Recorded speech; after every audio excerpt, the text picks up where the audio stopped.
안녕하세요. 결혼 2년차 맞벌이 부부입니다. 우선 저희는 아이를 낳기 전까지 매년 연말에 양가 부모님께 감사하다는 의미로 선물을 드리자 약속했었습니다. 이건 결혼 전에 한 약속이었고 서로 원했던 일이었기에 기쁜 마음으로 양가 부모님의 선물을 준비해드렸었죠. 작년에는 조금 빠듯한 상태였기에 거창하게까지는 못해드리고 소소하게 스카프나 넥타이 정도의 선물을 드렸습니다.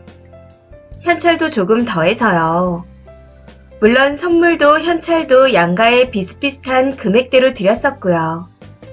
그래서 그런지 선물을 하는 과정에 있어서 아무런 문제가 없었는데 올해는 그 과정에서 일이 터졌습니다. 저는 당연히 작년과 마찬가지로 양가에 비슷한 금액을 해드릴 생각을 가지고 있었죠. 그런데 남편 생각은 달랐었나 봅니다. 남편이 하는 언행을 보고 있자니 정말 기가 차고 어이가 없더라고요. 지난 주말 남편과 함께 부모님의 선물을 고르기 위해 백화점에 갔었습니다. 올해는 성과금을 받기도 했고 작년보다 금전적으로 여유로웠기에 선물 예상 금액을 조금 높게 잡았었죠. 그래서 백화점에 가기 전에 어떤 걸 사드리자 하고 품목 같은 것도 정하지 않았고 가서 마음에 드는 걸로 고르자 했었습니다. 그런데 남편이 백화점에 가는 길에 겨울 패딩을 사드리고 싶다고 하더라고요. 저도 좋은 생각인 것 같아 알겠다 하고 백화점으로 향했습니다. 그렇게 백화점에 도착해서 패딩을 사기 위해 발걸음을 옮겼는데 남편이 가는 곳들이 흔히 말하는 명품 패딩 브랜드더라고요. 150 정도는 기본으로 하는 곳들이요. 순간 헉하긴 했지만 이왕 사드리는 거 좋은 게 좋은 거다 싶었고 또 돈이야 아직 둘 다 젊으니까 열심히 벌면 된다 하는 생각으로 웃으면서 골랐습니다. 그렇게 남편은 170만원대의 시어머니 패딩과 200만원 정도의 시아버지 패딩을 구매했습니다. 여기까지는 서로 기분이 좋았었죠. 남편도 시부모님께 드리려고 구입한 패딩에 만족한 듯 보였고 저 역시도 그랬기에 패딩의 퀄리티나 무게감이 정말 가벼워서 어머님 아버님께서 좋아하시겠다 하며 호응해주면서 잘 샀다 하고 나왔었습니다. 그리고 다음으로 저희 부모님 선물을 사려고 하는데 남편이 갑자기 우리 다른 층에도 가서 보자 하고 말하더라고요. 여느 백화점들이 다 그렇듯이 저희가 갔던 백화점도 명품 브랜드들은 다 같은 층에 있었습니다. 그래서 남편이 왜 갑자기 다른 층에 가보자고 하는 건지 이해가 되지 않더라고요. 순간 잉? 싶어서 아니야, 명품관은 이쪽에 다 있는 거야. 나도 우리 부모님 거 패딩 종류로 보고 싶어 하고 말했더니 그렇지. 그런데 자기야, 아웃도어 브랜드들은 다른 층에 있는 것 같아 하고 말하는 겁니다. 당시에는 남편의 의도를 전혀 이해하지 못했었기에 응? 자기 것도 사려고 하고 물었었는데 일단 가보자고 하더라고요. 그렇게 영문도 모른 채 남편의 손에 이끌려 아웃도어가 있는 층으로 갔었는데 여기서부터 아주 가관이더군요. 자기 혼자 신나서는 이거 장인어른께 어울리실 것 같아 하면서 이것저것 추천을 하는 겁니다. 사실 이때부터 기분이 별로 좋지 않았지만 분위기를 망치고 싶지 않아 처음에는 좋게 웃으면서 농담을 섞어 말했습니다. 아니 시부모님 건 명품 브랜드인데 왜 우리 부모님은 아웃도어야. 다시 내려가서 골라보자 하고요. 그랬더니 저희 친정아버지는 아웃도어가 잘 어울리신다는 헛소리를 하는데 너무 황당해서 그게 뭔 소리야? 하고 다시 한번 물었습니다. 그랬더니 저희 아버지의 평소 스타일에 맞추려면 아웃도어 브랜드가 더 맞다고 하는 겁니다. 네, 맞아요. 저희 아버지 제가 좋은 옷을 사드려도 그 옷은 아낀다고 장롱에 고이고이 모셔두시고 유행이 다 지나간 브랜드 없는 당신 옷을 꺼내 입으십니다. 워낙 절약하시고 아끼시는 분이라 가격을 보면 화들짝 놀라셔서 뭐든 선물할 때 가격표나 택을 다 떼고 드렸었죠. 그래도 당신 눈에 비싼 것 같다 싶으면 일단 아끼고 보는 분이시고요. 그런데 아무리 그렇다 해도 남편이 마음대로 저희 아버지를 그런 식으로 판단해도 되는 건가요? 지가 뭔데 마음대로 그렇게 말합니까? 설사 제가 먼저 우리 부모님 건 아웃도어 브랜드에서 사자 말을 했어도 아니야, 같은 브랜드급으로 사드려야지 하면서 말려야 하는 거 아닌가요? 아무튼 남편의 그 말에 빈정이 확 상해서 그래서 지금 39만원짜리 그 아웃도어 패딩으로 사자는 거야? 하고 정색하며 물었더니 개미만한 목소리로 아니 이게 더 잘 어울리실 것 같아서 나는 아버님을 생각해서 추천한 거야 하면서 돈이 문제가 아니라는 둥 어쩌고 저쩌고 계속 말하는 겁니다. 진짜 세상에나 싶더라고요. 본인 부모님은 고상하고 우아하셔서 명품 패딩이 잘 어울리시고 저희 부모님은 평소 스타일로 봐서 아웃도어 패딩이 어울릴 것 같다니. 금액이 5배나 차이가 나는데 여지껏 저희 부모님을 어떻게 생각했나 싶어 순간 정이 확 떨어지더군요.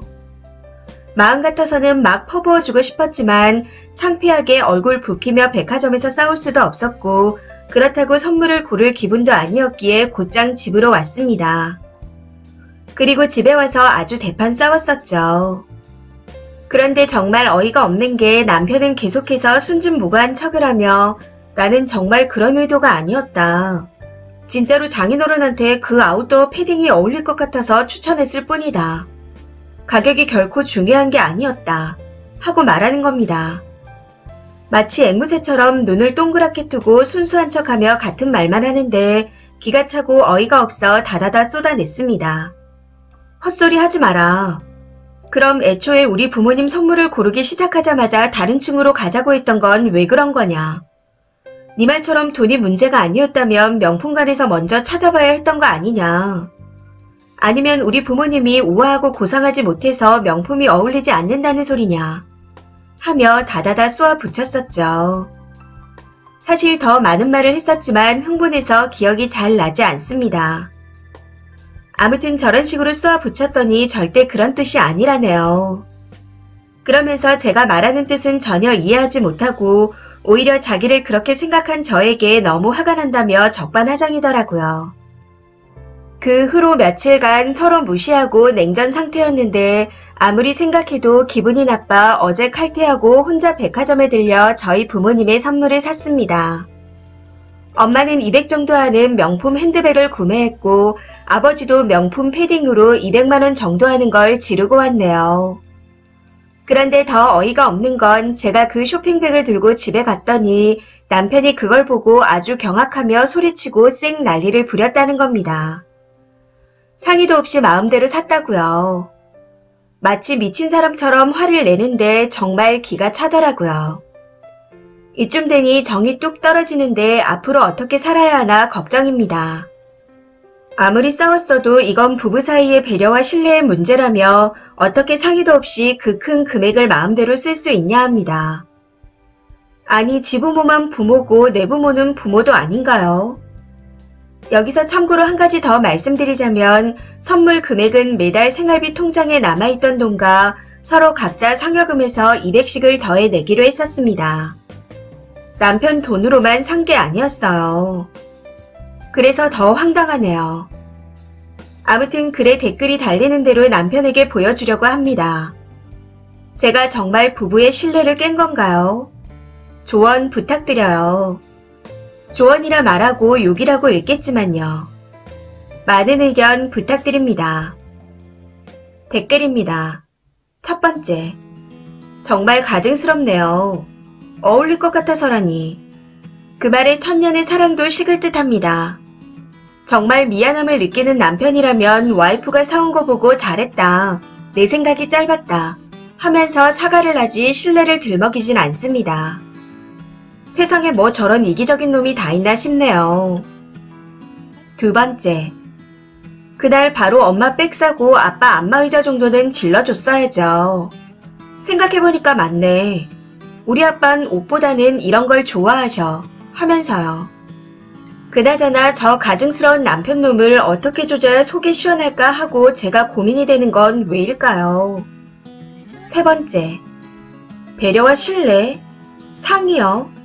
지는 배려해서 상의한 결과가 지부모랑 처부모랑 차별하는 건가요? 어이가 없네요. 신뢰는 지가 먼저 똥통에 쳐박았구만. 네 번째, 순진한 척 개념 있는 척하는 남편이 꼬투리 잡고 물고 늘어질 빌미를 주셨네요. 다음날 쓰니가 가서 사백 지른 건 잘못했어요. 그날 아웃도어 매장에서 명품관으로 바로 가서 남편이 보는 앞에서 사백 지르고 오셨어야죠. 남편 얼굴이 어떤 표정이었을지 볼만했을 텐데. 남편한테 얘기하세요. 어차피 우리 부모님도 이 정도 금액대에서 선물할 거 아니었어. 내가 어울리는 걸로 잘 골라왔으니까 됐잖아.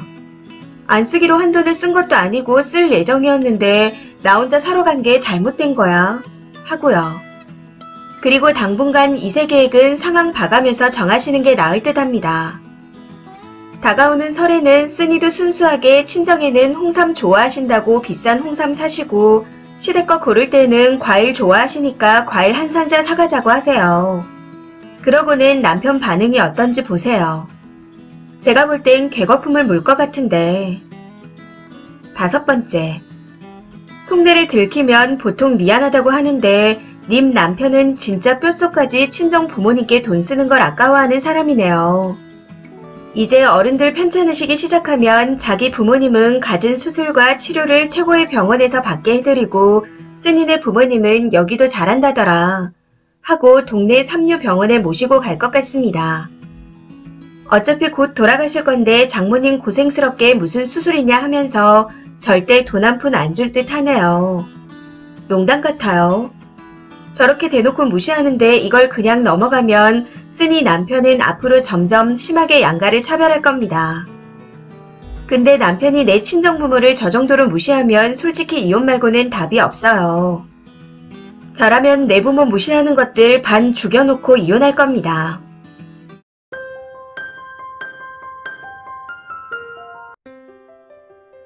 안녕하세요. 결혼 8년차 6살 아이를 키우고 있는 워킹맘입니다. 얼마 전부터 시어머니께서 갑작스럽게 어이없는 요구를 하시기에 남편과 싸우게 되어 글을 씁니다. 남편에게도 보여줄 예정이니 댓글 부탁드려요.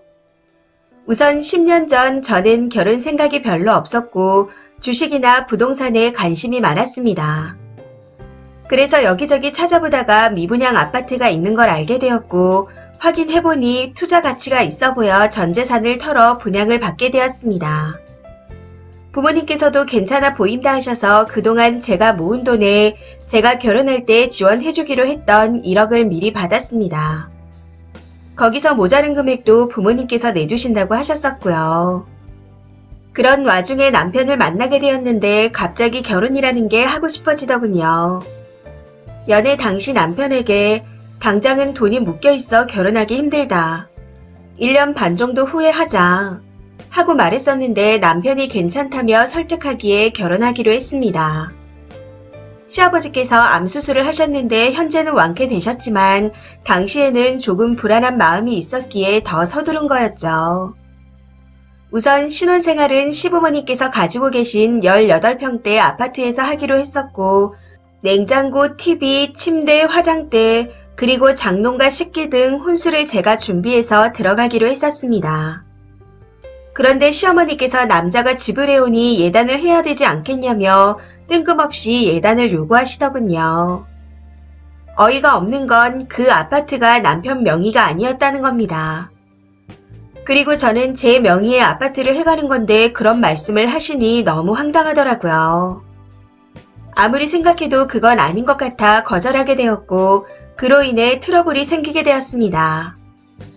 결혼을 다시 생각해야 하나 하고 고민을 하고 있었는데 남편이 제 편에 서서 시어머니와 싸워주기에 사과를 받고 난 후 결혼을 하게 되었습니다. 문제는 그 후로 시어머니께서 제가 하는 것마다 못마땅해 하시며 불만만 늘어놓으셨다는 거죠. 상황이 그러니 저도 시어머니를 만나게 되면 항상 기분이 좋을 리가 없었고 감정 소모도 심하게 하게 되었습니다. 시간이 지날수록 나아지기는커녕 점점 더 힘들어져 자주 만나고 싶지 않아 남편만 보내기도 하면서 만나는 횟수를 조금씩 줄이기 시작했었죠. 그렇게 1년이 지나고 나서 제가 분양받은 아파트로 들어가게 되었고 저희 부모님께서 1억을 주시고 저희가 모은 돈 1억에 3천만 원 정도 모자라서 대출을 받게 되었습니다. 친정 부모님께서 더 해주신다고 하셨지만 아무래도 그건 아닌 것 같아 그냥 대출을 하기로 한 거였죠. 그리고 참고로 저희가 모은 돈 1억은 제가 2천만 원, 남편이 8천만 원이었습니다. 분양받을 당시 계약금을 제가 따로 넣었었고 결혼할 때 혼수를 채웠으니 거의 비슷한 금액이었습니다. 시댁에서는 아무 지원이 없었었고요. 이때도 어이가 없었던 게 그동안은 시댁에서 집을 해줬는데 예단도 없이 시집온 며느리 취급을 하더니 이사갈 당시 갑자기 지금 우리 집도 돈이 다 묶여있어 지원은 못해준다. 그래도 여태 공짜로 살았으니 돈 받은 셈 쳐라 하고 말씀하시더군요. 애초에 시댁에서 돈 받을 생각도 없었지만 저런 식으로 말씀하시니 그나마 남아있던 정까지 뚝 떨어지는 것 같았습니다. 그래서 그 후로는 정말 최소한의 도리만 하고 살고 있습니다. 그리고 저희가 이사할 당시 친정 부모님께서도 미분양된 아파트를 같이 매입하셔서 현재 같은 아파트에 살고 계십니다. 집이 가깝다 보니 친정에서 아기 때부터 저희 아이를 돌봐주시게 되었고 그로 인해 저도 마음 편히 일을 다닐 수 있었던 것 같습니다. 그리고 아무래도 친정에서 아이를 봐주셔서인지 아이가 친가보다는 외가를 더 따르고 좋아합니다. 어찌 보면 이건 당연한 건데 시댁에서는 이것도 불만이시더라고요. 전에 아이가 낯가리고 온다며 외갓집이랑 붙어 살아서 친조부모를 몰라본다고 싫은 소리를 하신 적이 많았었거든요. 그런데 작년부터는 애가 낯 안 가리고 말도 잘하며 애교를 부리니 아쉬우셨는지 언제까지 결혼 초에 서운했던 거 가지고 꽁에 있을 거냐. 벌써 8년이나 지난 일인데 이제는 잘 지내보자 하고 말씀하시는 겁니다. 그러면서 너네 집 3배 넘게 올랐던데 팔고 우리랑 합쳐서 같이 살자 하고 말씀하시더라고요. 무슨 말도 안 되는 소린가 싶었지만 당시에는 그냥 하는 말이겠거니 해서 좋게 거절하고 넘어갔습니다. 그런데 그 이후부터 볼 때마다 계속 저런 말씀을 하시더라고요. 그래서 남편한테 어머님 희망 고문하지 말고 안 된다고 똑바로 얘기해라 하고 말했었는데 당시에만 알았다 대답하고 매번 얼렁뚱땅 그냥 넘어가는 겁니다. 그런 식으로 계속 그냥 넘기기에 다음에는 내가 확실히 거절해야겠다 하고 생각을 하고 있었죠. 그런데 지난 주말 같이 점심을 먹는데 또 이상한 말씀을 하시는 겁니다. 예전에 시어머니께서 친정 부모님한테 애 봐주는 돈 드리냐? 애 보는 게 얼마나 큰 기쁨인데 설마 돈을 받으시겠냐? 하고 말씀하신 적이 있었습니다. 당시 안 드린다고 말씀을 드렸었는데 이제 와서 얼마 드리냐고 또 물어보시더라고요. 조금 짜증이 나긴 했지만 안 드려요 하고 대답을 했더니 애 봐주는 공은 없다더라. 난 같이 살면 살림도 하고 애도 봐야 하니 돈 받아야겠다 하고 말씀하시는데 너무 어이가 없었습니다. 여기서 한 가지 말씀드리자면 친정 부모님께서 돈을 안 받으려고 하셔서 영양제와 장 보는 걸로 대신하고 매년 건강검진을 해드리고 있습니다. 아무튼 시어머니의 말씀에 순간 빡쳐서 어머님, 제가 전에 어머님이랑 같이 살 생각 없다고 분명히 말씀드렸는데 제 말을 안 들으신 건가요? 하고 말씀드렸죠. 그리고 덧붙여서 저희 부모님과 살면 애 봐주시고 살림을 해주셔도 돈을 안 드려도 돼요. 그리고 친정 부모님하고 살면 제 마음도 편할 텐데 제가 왜 어머님이랑 살면서 돈 써가며 몸도 마음도 불편하게 지내야 되나요? 하고 말씀드렸습니다. 그랬더니 노발대발하고 싸가지가 없다며 소리를 고래고래 지르면서 난리도 아니더라고요. 남편도 그동안은 꿀먹은 벙어리 마냥 가만히 있더니 제가 시어머니께 한마디 했다고 저한테 난리를 부리는 겁니다. 내가 얘기한다고 했는데 그렇게까지 얘기를 했어야 했냐? 하고 소리를 지르면서요. 아니 이게 정말 제가 잘못한 건가요? 합가해서 사는 꿈을 꾸며 혼자 계획을 세우고 계신 분한테 언제까지 좋게만 얘기를 해야 하나요? 아무튼 지랄하는 남편한테도 빡쳐서 그럼 이 집 팔고 투자 비율대로 나눠서 이혼하자 하고 질러버렸습니다. 그랬더니 왜 또 말을 그렇게 하냐며 입이 대빨 나와서는 일요일부터 말 안 하고 꽁에 있습니다. 저는 그러거나 말거나 그냥 다 무시하고 있는 상태고요. 만약 이런 상태로 계속 이어진다면 그냥 어머님과 같이 살라고 보내버릴까 생각 중입니다. 다들 이 상황을 어떻게 생각하시나요? 정말 제가 잘못한 건가요? 저는 아무리 생각해봐도 모르겠네요. 남편이 정신 차릴 수 있게 댓글 부탁드립니다. 댓글입니다. 첫 번째 댓글. 남편은 지네 엄마랑 학가하라고 보내버리시고 일단 그동안 고생하신 친정 부모님께 돈 챙겨 드리세요. 안 받으신다고 안 드리는 게 어딨어요. 억지로라도 안겨 드리세요. 설령 그만큼 다시 돌아온다 해도 그냥 일단 드리세요. 남편이 지금 제정신 못 차리고 뻗대는 데에는 솔직히 님이나 님 부모님이 너무 부담 안 주고 잘해준 탓도 어느 정도 있는 것 같습니다. 그러니 지금이라도 바로 잡으세요. 두 번째 댓글. 남편이 확실하게 합가 안 한다고 얘기했으면 시어머니가 저렇게 끈질기게 합가 요구 못합니다. 남편과 시어머니가 둘이서 작당하고 이미 합가 시나리오의 공략 방법까지 짠 거예요. 세 번째 댓글. 이런 여자가 헛똑똑이죠. 친정 부모가 그저 너희만 잘 살아라 하는 마음으로 경제적 지원도 해주고 애도 봐주는데 정작 친정 부모님 권리를 안 챙기는 딸이라니. 안 받는다고 안 드려요. 억지로라도 통장에 넣던가 해야죠. 그러니 남편이 처가를 물러보는 겁니다. 보여주고 자시고 할 것도 없어요. 집 팔아서 친정 부모님께서 주신 돈 그대로 돌려드리시고 투자 비율대로 나눠 갖자고 하세요. 그리고 링크는 보내지 마세요. 보내줘봤자 자기 집 욕먹였다고 화만 낼 겁니다. 네 번째 댓글. 투자 비율로 돌려준다고 하는데 그러면 그동안 친정 부모님께서 몇 년에 걸친 살림과 육아에 대한 비율도 계산하세요. 남편이 오히려 돈 주고 나가야 할 상황 같은데. 혼인 파탄의 주된 이유는 남편과 시부모에게 있으니 위자료를 받아야 하겠지만 그것도 치사하다면 그냥 돈 주지 말고 쫓아내고 양육비만 받아내야죠. 염치 없는 놈답게 들어간 돈이라도 달라고 헛소리해도 주지 마시고 양육비 일부분 선입금하는 걸로 상계한다고 하세요. 보아하니 양육비 지급할 인간들도 아닌 것 같습니다. 다섯 번째 댓글. 악독 시어머니상의 종합 선물 세트네요. 각자 살면 편할 텐데 왜 합가해서 며느리 갈구면서 살려고 하는지.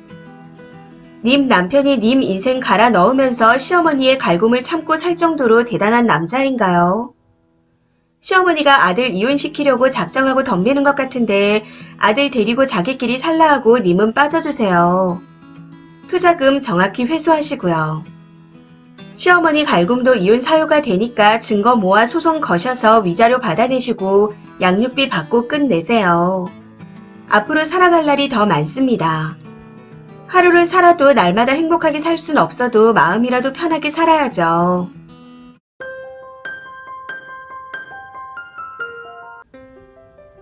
안녕하세요. 현재 결혼을 준비 중인 예비 신부입니다. 우선 본론으로 들어가기 전에 저희 집안 얘기를 먼저 하자면 저는 어렸을 때부터 유복하게 살아왔습니다. 제가 태어나면서부터 아빠의 사업이 잘 풀리기 시작하셨다는데 그렇다 보니 부족한 거 하나 없이 잘 지내왔었죠. 부모님께서도 저를 이름 대신으로 복덩이라 부를 정도로 가족 간의 사이도 무척이나 좋습니다. 그리고 지금의 남친은 제가 대학생 때 지인의 소개로 만나게 되었고 저보다 4살 많은 사람으로 조그만 회사에 다니고 있었습니다. 당시 제가 친구 관계로 대학 생활이 매우 힘들 때라 조언과 위로를 많이 받게 되었고 그러다 보니 믿고 기댈 수 있는 사람이라 생각하게 되었었죠. 그래서 이 사람이다 싶었습니다. 남친과 연애를 하면서 흔한 연인 간의 작은 다툼이 있긴 했지만 나름 순탄하게 잘 지내왔습니다. 그렇게 6년이라는 기간 동안 연애를 하는 사이 저는 대학을 졸업하고 대기업은 아니지만 이름을 들으면 알만한 중소기업에 취직을 하게 되었고 남친은 다니던 직장을 그만두고 3년간 5급 사무관 공무원 시험을 준비 중에 있습니다. 물론 남친이 공부를 시작하면서 예전처럼 자주 만나기는 힘들어졌지만 제가 남친을 많이 좋아하는 마음은 여전했습니다. 그런데 남친이 그런 상황이 저한테 많이 미안했는지 공부를 해야 하기에 예전처럼 자주 못 만나고 신경 써주지 못한다. 너도 나이를 점점 먹어가는데 책임질 수 있다는 확신을 줄 수 없는 게 미안하다. 나처럼 찌질한 남자 말고 너와 맞는 결혼 상태를 찾아 연애하고 결혼을 하면 좋겠다. 하고 울면서 헤어지자 말하는 겁니다. 남친의 말을 듣고 몇 주간 시간을 두고 생각해봤지만 이 사람 말고는 결혼할 사람을 생각해본 적이 없었기에 도저히 헤어질 수 없다는 결론을 내리고 제가 프로포즈를 해버렸습니다. 물론 부모님께서는 많이 반대를 하셨지만 자식 이기는 부모 없다고 결국에는 허락을 해주셨었죠. 그렇게 양가의 허락을 받고 결혼 준비를 시작했고 식은 간단히 가족들만 모여서 하기로 했습니다. 친정 부모님께서 결혼식도 조촐하게 하는데 집은 꼭 해주고 싶다 하셔서 수원 근처에 둘이 살기에는 조금 큰 집도 구할 수 있었습니다. 여기까지는 탄탄대로라고 생각했는데 문제는 결혼 준비가 거의 다 끝나고 남친 부모님 집에 밥을 먹으러 갔을 때 일어났습니다. 제가 회사에 일이 생겨 약속 시간보다 늦게 도착하게 되었는데 이미 음식들이 다 차려져 있더라고요. 일부러 늦게 간 건 아니었지만 그날 일찍 가서 같이 도와드릴 예정이었기에 많이 죄송스러웠습니다. 그래서 더 오버해서 너무 맛있어요 어머님 하고 수십 번은 말했던 것 같습니다. 그런데 남친 어머니께서는 이미 화가 나셨는지 아무 말씀 없이 식사만 하시더군요. 참고로 아버님께서는 남친이 어렸을 때 돌아가셔서 안 계십니다. 아무튼 식사가 끝나고 난 후 어머님께 죄송하기도 해서 설거지를 제가 하겠다고 먼저 나서서 하게 되었습니다. 그런데 제가 설거지를 하는 내내 에휴, 손이 어쩜 그렇게 더디니? 다 깨먹겠다. 에휴, 마음에 안 들어. 하고 계속 말씀하시는 겁니다. 사실 태어나서 설거지를 해본 적이 그리 많지 않았기에 서툴 순 있지만 욕을 먹을 정도는 아니었습니다.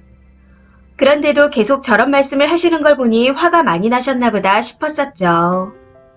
설거지를 끝내고 난 후 잠시 쉬면서 어머님 화를 어떻게 풀어드릴까 하는 생각을 하고 있는데 갑자기 어머님께서 너 이리 좀 와봐라 하시며 사과를 들고 깎아보라고 하시는 겁니다. 순간 뭐지 하는 의문이 들었지만 우선 시키는 대로 사과 하나를 집어들고 깎기 시작했습니다. 제가 집안일 자체가 다 서툴러서 사과를 깎을 때도 조심조심 천천히 깎았었죠. 그랬더니 저를 보시고는 에휴, 아니 있는 집에서 신부 수업도 안 시켰냐? 사과 하나 제대로 못 깎네. 사과 껍질에 살이 그대로 붙어있는 거 보니 집안 말아먹게 생겼다. 하고 말씀하시는 겁니다. 그 말에 남친이 옆에서 듣고 있다가 놀라면서 안 하다 보면 못할 수도 있지 왜 그래? 하고 말렸고 저도 놀라서 눈치만 보고 있었습니다. 그런데 남친 어머니께서 너 앞으로 내조해야 되는데 살림을 이따구로 해서 어쩌니? 니네 돈 많은 아빠한테 신부 수업 좀 시켜달라고 말해봐라. 하고 말씀하시는데 저희 아빠를 비꼬 오는 것처럼 느껴지더라고요. 그래서 저도 어머님, 땡땡 오빠 내조 필요한 거 저도 잘 알고 있지만 저도 직장이 있어서 매일 붙어있지는 못할 거예요. 그리고 잘 못하는 살림하면서 둘 다 스트레스 받는 건 좋지 않을 것 같아 도우미 아주머니를 부를 생각입니다. 하고 솔직하게 말씀드렸습니다. 그랬더니 갑자기 버럭하시며 연병 지랄을 해라. 돈 많은 거 자랑하냐? 네가 지금 나 살림만 한다고 무시하냐? 우리 땡땡이 남의 손탄 음식 못 먹인다. 하고 사과를 던지시는데 당황해서 그냥 멍하니 바라보고만 있었습니다. 남친이 옆에서 계속 말렸지만 소용이 없더라고요. 나중에는 나는 나 무시하는 년이랑 결혼 못 시킨다. 하고 고래고래 소리를 지르시는데 너무 놀라서 왈칵 눈물이 쏟아졌습니다. 남친이 도저히 안 되겠는지 우선 집에 가라며 옷을 챙겨줘서 그대로 아무 말도 못하고 쫓기듯이 집에서 나왔던 것 같습니다. 그렇게 집에 도착해서 마음을 가다듬고 씻고 나와 폰을 확인했더니 나도 엄마의 이런 모습 처음 본다. 미안하다. 둘이 오해가 있는 것 같다. 엄마가 많이 화가 났는데 미안하다고 한 번만 해주면 안 되겠냐. 하고 톡이 와 있더라고요. 아니 도대체 저한테 뭘 사과하라는 말인가요? 제가 사과를 잘 못 깎아서 죄송하다고 말을 해야 하는 건가요? 남친 어머니가 저를 싫어하다 못해 피해의식도 있으신 것 같은데 이대로는 결혼을 못할 것 같다는 생각이 듭니다. 그런데 미련하게 이런 상황에서도 남친을 너무 좋아하는 저를 어떻게 해야 할지 모르겠네요. 많은 조언 부탁드립니다. 후기입니다. 생각보다 많은 댓글들을 달아주시고 조언해주셔서 감사합니다. 어제 그렇게 글을 쓰고 난 후 충고와 걱정 어린 댓글들을 읽으며 밤새 한숨도 못 자고 울었습니다. 그것도 저희 부모님께 다 들릴 정도로 크게요. 네, 저 정말 호구에 등신이 맞는 것 같습니다.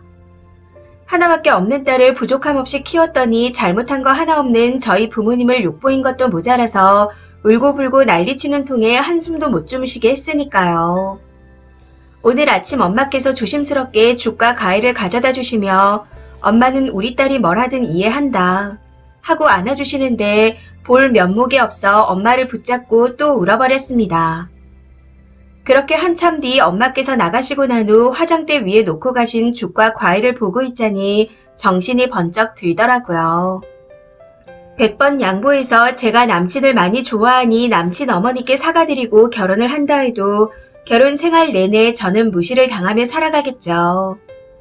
설사 제가 그걸 다 참고 산다 하더라도 그런 저를 보며 속상해하실 부모님을 생각하니 이건 절대 아니다 싶었습니다. 그래서 바로 톡을 보냈어요. 온종일 생각해봤는데 내가 잘못한 게 뭐야?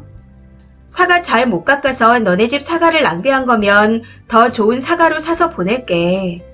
그게 너랑 니네 엄마가 바라는 거야. 하고요. 6년 가까이 사귀면서 이런 제 모습을 처음 본 거라 남친도 많이 당황했는지 한참이 지난 후에야 장문의 답장이 왔습니다. 너가 화난 건 알겠지만 아무리 그래도 너네 엄마가 뭐냐? 너 땡땡이 맞냐? 대충 이런 내용이었습니다. 그리고 마지막엔 너가 사과를 해야 빨리 끝날 것 같아서 그런 거다. 미안하다. 그래도 우리 일정대로 하려면 눈 딱 감고 한 번만 사과하면 된다. 어른한테 잘못했다고 하는 게 그리 어렵냐? 이렇게 왔더라고요. 그걸 보자마자 저도 모르게 육성으로 욕이 터져 나왔습니다. 바보같이 남친이 제 편을 들어줄 거라고 마지막까지 기대를 하고 있었던 것 같아요. 아무튼 남친의 톡을 보고 그때서야 내가 6년 동안 시간 낭비, 돈 낭비를 하고 있었구나 하고 깨닫게 되었죠. 뭐가 잘못된 건지도 아무것도 모르는 것 같기에 대화조차 하고 싶지 않아 연락 오는 걸 다 무시했더니 몇십 분 후에 남친 어머니께서 전화를 해오셨습니다. 마음 같아서는 같이 무시하고 싶었지만 저도 할 말은 해야겠다 싶어 받았습니다. 전화를 받자마자 뭘 잘못했는지는 네가 더 잘 알 테고 땡땡이가 너 반성하고 있다고 해서 하는 말이니 잘 들어라. 네가 자식 낳아보면 내가 너 마음에 안 들어하는 거 이해할 거다. 시어머니 보러 오는데 손톱에 귀신같이 덕지덕지 바르고 와서는 그 쉬운 살림 하나 못하는데 내가 할 말이 없더라.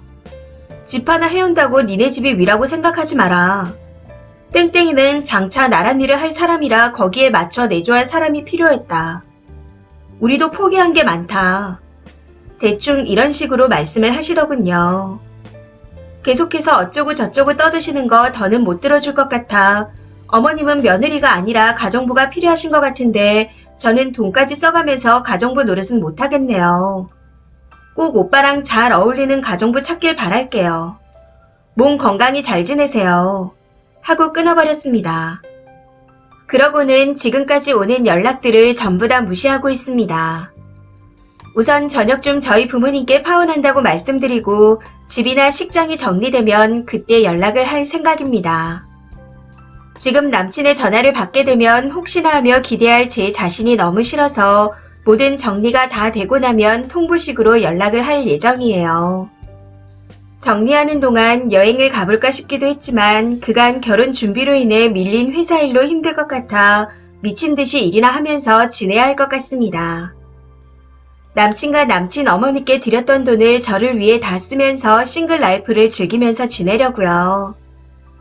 첫 연애이자 오랜 기간 만난 사람이기에 바로 잊히기는 힘들겠지만 더 좋은 사람을 만나 주기만 하는 게 아닌 서로를 아끼고 위해주는 사랑을 하고 싶습니다.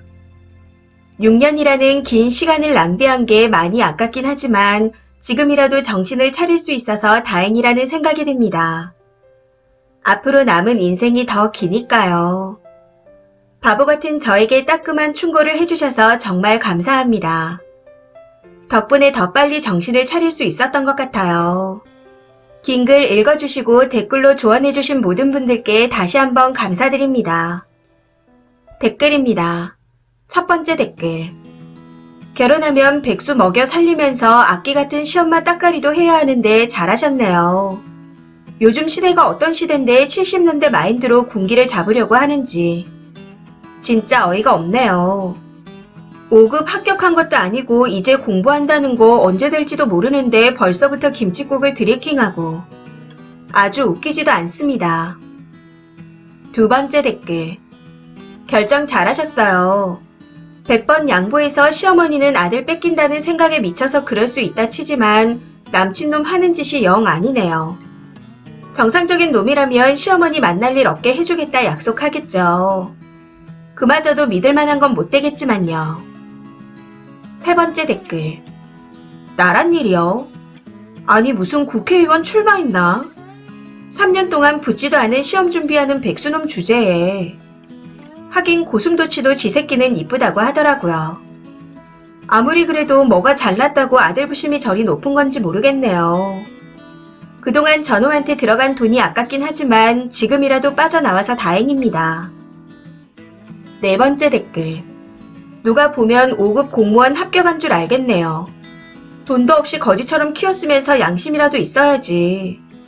중요한 건 남친이 더 상등신이라는 겁니다. 헬게이트 탈출 축하드려요.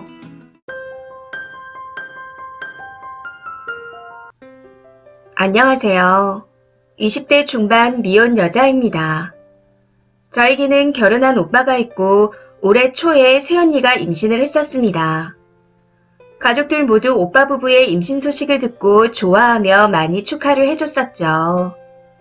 저도 첫 조카가 생긴다는 기쁨에 마냥 좋았었고요. 그런데 무슨 이유에서인지 모르겠지만 5개월 전쯤 아이를 유산하게 되었습니다. 갑작스럽게 들려온 새언니의 유산 소식에 저희 가족들도 첫 손주와 조카를 못 본다는 기대에 부풀어 있다가 한순간에 날벼락을 맞은 기분이었습니다. 물론 가장 힘든 사람이 새언니이니 위로해주고 신경 쓰지 않도록 배려를 해줬었죠. 그런데 문제는 새언니가 유산을 하고 난 후 직장도 그만두고 집에만 밖에서 지내고 있다는 겁니다. 물론 힘든 거 알고 있습니다. 저희 가족도 유산 소식을 듣고 많이 슬펐으니까요. 더군다나 언니가 임신 6개월쯤에 임신을 하게 돼서 더 힘들다는 것도 알고 있습니다. 그런데 아무리 생각해도 이건 아닌 것 같아요. 물론 언니도 많이 힘들겠지만 저희 오빠도 언니와 마찬가지로 힘들어하는데 그렇게 혼자 집에 박혀서 아무것도 안 하다니요. 이게 말이 되나요? 오빠는 힘들어도 가족을 위해 열심히 일하며 노력하고 있는데 언니는 매일 집에 틀어박혀 울고만 있고 노력을 안 하니 제 입장에서 볼 때는 너무 답답합니다. 오빠 혼자 아둥바둥 일하는 게 너무 불쌍하게 느껴지고요. 아기야 다시 가지면 되잖아요. 유산을 했다고 해서 세상 다 끝난 것처럼 그것도 몇 달씩 저렇게 집에만 틀어박혀서 지내야 하는 건가요? 한두 살 먹은 애기도 아니고 성인이면 마음을 빨리 추스리고 열심히 살 생각을 해야죠. 솔직한 마음으로는 그냥 일이 하기 싫어 더 힘든 척 하는 건 아닌가 하는 생각까지 들었습니다. 네, 저도 팔이 안으로 굽었다는 거 잘 알고 있습니다. 그런데 저도 처음부터 이랬던 건 아니었습니다. 새언니가 많이 힘들어하는 것 같기에 여태까지 위로만 해줬었는데 그 기간이 점점 길어지고 나아지는 게 하나도 없다 보니 생각이 바뀌기 시작했던 거였죠. 그래서 아무리 생각해도 이대로는 안 될 것 같아 어제 처음으로 큰맘 먹고 새언니에게 한마디 했습니다. 오빠는 뼈 빠지게 일하고 어떻게든 살아보려고 노력 중인데 언니 혼자만 힘들다는 핑계로 집에서 아무 노력도 안 하고 있냐. 계속 그러면 어느 누가 같이 살고 싶겠냐. 오빠를 봐서라도 열심히 살아야 되지 않겠냐. 하고 카톡을 보냈습니다. 대충 간추려서 적었지만 장문으로 적어 보냈었고 마음이 상하지 않게 나름 신경 써서 보냈었습니다. 그런데 너무 어이없게도 제 톡을 본 새언니가 저한테 전화해서는 제가 받자마자 쌍욕을 하며 미친 사람처럼 소리를 지르는 겁니다. 차마 입에 담지도 못할 막말들을 퍼붓는데 너무 당황해서 말이 안 나올 정도였습니다. 정말 단 한마디도 하지 못했었죠. 그런데 더 짜증나는 건 오빠가 새언니한테 잡혀 사는지 이 이야기를 듣고도 새언니가 힘들어서 그렇다며 이해하라는 말만 한다는 겁니다. 이게 지금 이해할 수 있는 일인가요? 도대체 제가 언제까지 오빠가 힘들어하는 꼴을 봐야 하는지 모르겠네요. 산 사람은 살아야죠. 저 정도면 정신병원에 입원할 수준인 것 같은데 어떻게 해야 할지 고민입니다. 저한테 쌍욕한 걸 저희 부모님한테 말씀드리면 당장 이혼시킬 것 같아서 참았는데 제가 어떻게 해야 할까요? 추가입니다. 참고로 오해가 있는 것 같아서 추가하자면 오지랖을 떨었다기보단 새언니를 정말 가족같이 생각해서 얘기를 한 거였습니다. 새언니를 생각해서라도 언제까지 집에 박혀 있을 수만은 없는 거잖아요. 그리고 여기서 제가 묻고자 하는 팩트는 저한테 쌍욕을 한 부분에서 어떻게 대처를 해야 하는지 여쭤본 거였습니다. 부모님께 말씀드리면 놀라서 기절하실 것 같고 오빠한테도 사실 세세히 말하진 않았거든요. 정말 세상에 있는 온갖 쌍욕은 다 들었던 것 같은데 저 진짜 아무 말도 못했습니다. 이래도 제가 나쁜 년인가요? 두 번째 추가입니다. 아니 저기요. 부모님 돌아가시고 형제가 죽었다 해도 누가 5개월씩 울기만 하고 쉽니까? 일은 해야 할 거 아니에요. 본인 언니나 오빠, 동생이 아이를 잃었다고 쳐요. 본인도 많이 힘든 상황임에도 불구하고 참고 일을 하고 있는데 배우자는 집에서 징징대기만 하고 있으면 용납이 되나요? 그럼 저희 오빠도 슬프다고 일 안 나가고 같이 집에 처박혀 있어도 되는 거네요. 그렇게 되면 생활은 무슨 돈으로 하고요. 너무 안쓰러워 가족 입장에서 몇 마디 한 거 가지고 새언니가 불쌍한 데만 꽂혀서 아주 난리들이 나셨네요. 네, 그냥 다 제가 잘못했습니다. 아니 그리고 상식적으로 26 먹은 어린 시누이가 오직 답답하면 35 새언니한테 뭐라고 했겠습니까? 만약 제가 새언니였다면 제가 보낸 톡을 읽고 아, 저렇게 어린 사람이 봤을 때도 내가 이렇게 한심하게 지내고 있구나 하고 정신을 차렸을 겁니다. 한참 어린 시누이한테 쌍욕하면서 수준 낮은 행동은 안 할 거라고요. 나이를 먹었으면 나이값을 해야죠. 이건 여러분들도 마찬가지예요. 다들 생각들이 너무 어리시네요. 감성만 찾지 마시고 현실을 사세요. 댓글입니다. 첫 번째. 진짜 별 미친년을 다 보겠네요. 네 오빠가 그리 불쌍하면 네 월급이라도 떼주던가요. 임신 6개월이면 뱃속에서 애가 얼마나 자랐는지 아나요? 6개월이란 시간 동안 아기와 교감하면서 태어날 날만 고대하다 갑자기 유산했는데 힘든 척을 한다고요. 네 새언니가 만약 내 가족이었으면 쫓아가서 너한테 더 심하게 했을 겁니다. 겨우 신우 주제에 네가 뭔데 나대요.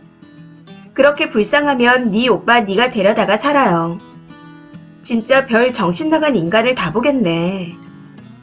두 번째. 네 오빠 힘든 거 그리 안쓰러우면 네 월급이라도 갖다 줘요. 나 18주에 유산하고 남편이랑 끌어안고 며칠을 울었어요. 그러고 나서 서로 눈도 못 마주쳤어요. 또 울까봐. 쓰니 엄마는 쓰니 죽으면 산 사람은 살아야지 하고 씩씩하게 살 것 같아요. 추가 글까지 보니 아주 당당하신 것 같은데 카톡 니네 부모님 꼭 보여드리시고 새언니가 쌍욕하더라고 말하세요. 그리고 니네 오빠와 새언니 친정 부모님께도 꼭 보여드리고요. 그러고 나서 내가 뭘 잘못했나 물어보세요. 징징대면서 처박혀 있다니. 진짜 욕도 아깝습니다. 새언니가 그냥 시댁하고 영 끊길 바랍니다. 세 번째. 임신 6개월에 잘못된 건 유산이 아니라 사산이에요. 쓰니 하는 걸 보니 왜 아이가 잘못됐는지 그 이유가 짐작이 되네요. 입으로라도 재짓지 말고 입 다물고 가만히 있어요. 그리고 이혼시킨다고요? 어이가 없네요. 쓰니 내가 이혼시키는 게 아니라 너님 오빠가 너 때문에 이혼을 당하는 겁니다. 말은 똑바로 하세요. 네 번째. 아니 그니까 실시간으로 추가글 적지 말고 너도 그냥 유산하고 나서 유산됐네. 또 가져야겠다. 하면 된다니까요. 뭔 개소리를 이렇게 길게 적어요. 꼭 유산 후에 절대 울지도 말고 속상해도 하지 말고 평소랑 똑같이 일 다니고 해요.